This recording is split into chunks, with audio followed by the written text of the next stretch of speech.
श्रीहंसाष्टकस्तोत्रम्। श्रीहंसं कृष्णरूपं च शुभ्रं शान्तस्वरूपकं भगवन्तं परब्रह्म नमामि करुणाकरं। दिव्यं रूपधरं कृष्णं सर्वदेव प्रपूजितं श्रीहंस परमाधारं प्रणमामि प्रभाकरम्।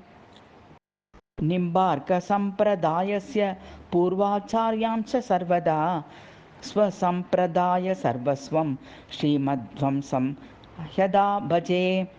श्रीमद्भागवते यस्य वर्णितं चरितं प्रियं तं श्रीहंसं सदा वन्दे सनकाद्यैः सुसेवितं।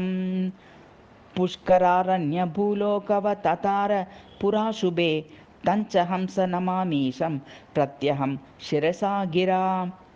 सर्वेश्वरस्वरूपस्यार्चां प्रादत्ताञ्च पुष्करे श्रीसनकादिकेभ्य तं हंसं नितरां भजे। शालग्रामस्वरूपञ्च वन्दे सर्वेश्वरं परम् एवं परम्परा प्राप्तं श्रीमन् निम्बार्कपूजितं। श्रीहंसं सनकाधीशं नारदं निम्बभास्करं श्रीपूर्वाचार्यवर्याञ्च प्रणमामि पुनः पुनः। श्रीमद्हंसाष्टकं स्तोत्रं हंसभक्तिरसप्रदं राधा सर्वेश्वराद्येन शरणान्तेन निर्मितम् इति श्रीहंसाष्टकस्तोत्रं सम्पूर्णम्।